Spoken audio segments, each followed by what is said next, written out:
cara berpikir inilah yang namanya inovasi yang melebihi zamannya.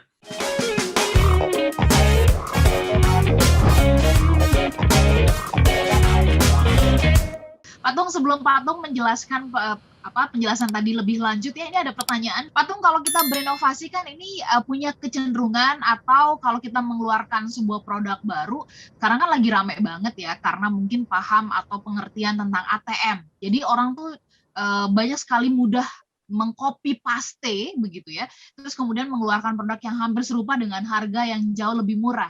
Jadi saya suka jadinya males gitu kalau mengeluarkan inovasi, karena dengan cepat nanti dicaplok oleh kompetitor.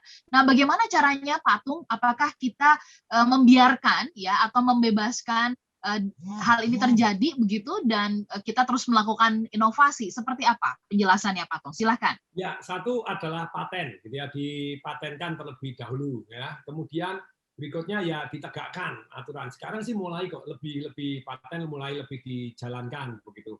Ditegakkan itu ya biasa di copy-copy. Zaman dulu tuh saya punya EduGame, software Bobby Bola, kalau Anda pernah dengar gitu ya, salah satu perusahaan saya itu kita inovasi dalam bidang marketing.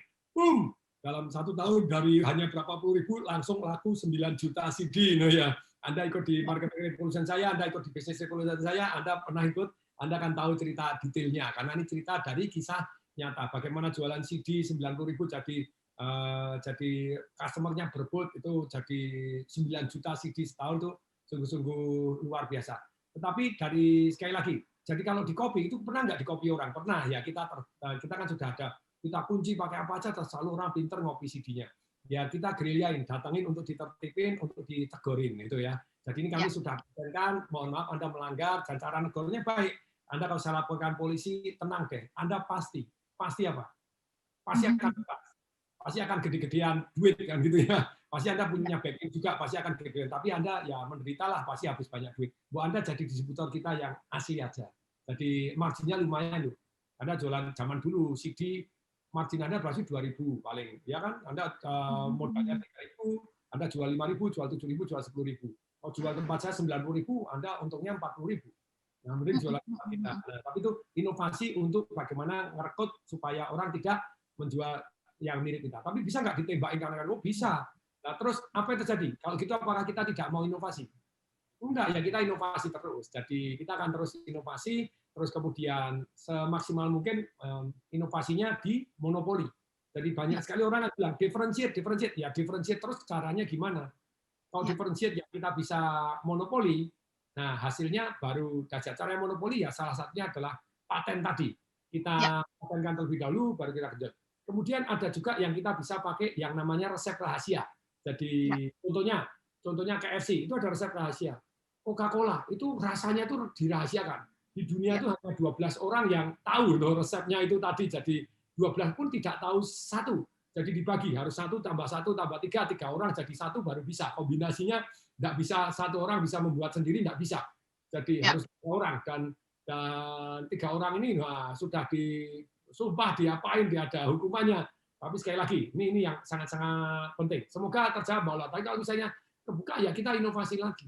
Tapi bisa dipatenkan atau rahasianya di mix seperti tadi. Oke, jangan nanti ribut atau hebohnya begitu nanti sudah ada orang yang mengklaim begitu ya, patungnya. Karena kan kita juga lihat beberapa kali terjadi tuh contoh di dunia bisnis begitu kan, namanya ya, lalu kemudian diakui oleh pihak tertentu gitu kan, jadinya rame. Akhirnya waktu habis dipergunakan di ranah hukum begitu ya. Nah, Patung, lanjutan yang tadi tuh Patung, yang penjelasannya Patung yang 10 juta mau nggak? Enggak, 10 juta mau nggak? Nah, terus supaya tuntas Patung, penasaran. Jadi tentu saja 100 juta dia kaget. Sejak kapan ini nawar lebih tinggi? Dari 8, 9 jadi 10 gitu ya. Nah 100 juta tentu saja dia mau. Apakah kalau mau saya rugi? Enggak, kan itu cuma jalan doang. Dengan ada jalan akibatnya. Nah setelah itu saya itu membuat orang itu merasa win. Maksudnya win itu seringkali saya kasih hadiah yang luar biasa. Sudah setiap 2 rumah ada 1 kebun, kita kasih hadiah kolam renang 2.800 meter kolam renang bersama. Buka blok kolam renangnya gede banget. Kolam renang 2.800 itu kan kita bisa jadi itu sudah, kalau saya ngomong itu sudah 20 villa sendiri harusnya. 20 villa sendiri kalau 3M ya sudah 60 miliar sendiri. Kolam airnya, kolam renangnya 12 miliar.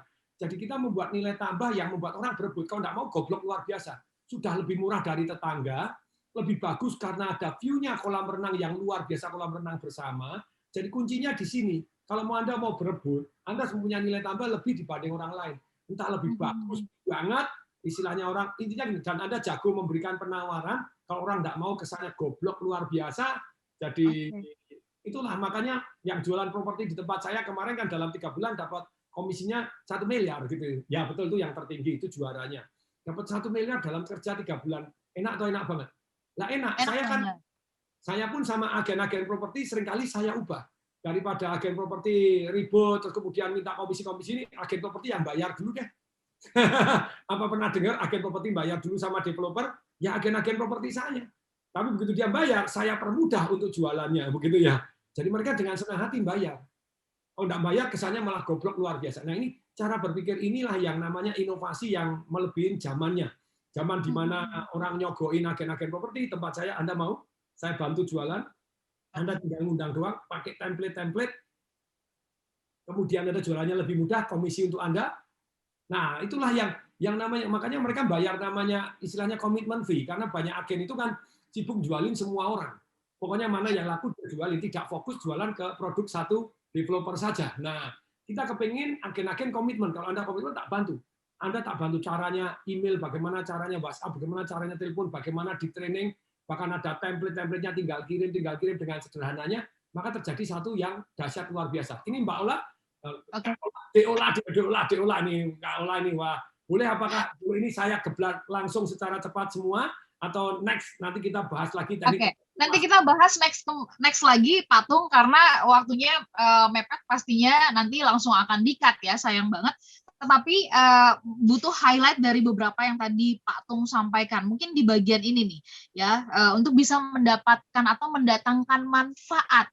Berarti kan kita harus tahu ada masalah apa gitu ya di sekitar kita sehingga kita bisa berpikir berbeda dan menghasilkan sesuatu yang bermanfaat. Bagaimana Pak Tung supaya kita bisa peka dengan situasi ini? Mungkin jadi pertanyaan terakhir. Silakan. Ya, kalau yang namanya bermanfaat itu nomor satunya adalah tes dan ukur. Apakah diterima oleh masyarakat atau enggak. Karena segala macam kayak tadi misalnya Vertu. Vertu itu menurut saya mahalnya doang. Gitu. Bentuknya bagus sih, kuat sekali, sapir, pakai begini. Semuanya yes, material-materialnya material mahal. Tetapi diterima enggak dalam masyarakat? Oh, pada waktu dibuka pertama kali diterima. Karena banyak yang snob. Snob itu yang penting mahal. Kalau mahal dibeli, kalau murah enggak. Jadi ini ada yang launching properti sungguh mengejutkan begitu ya. Harganya 30 miliar, 40 miliar, laku lagi.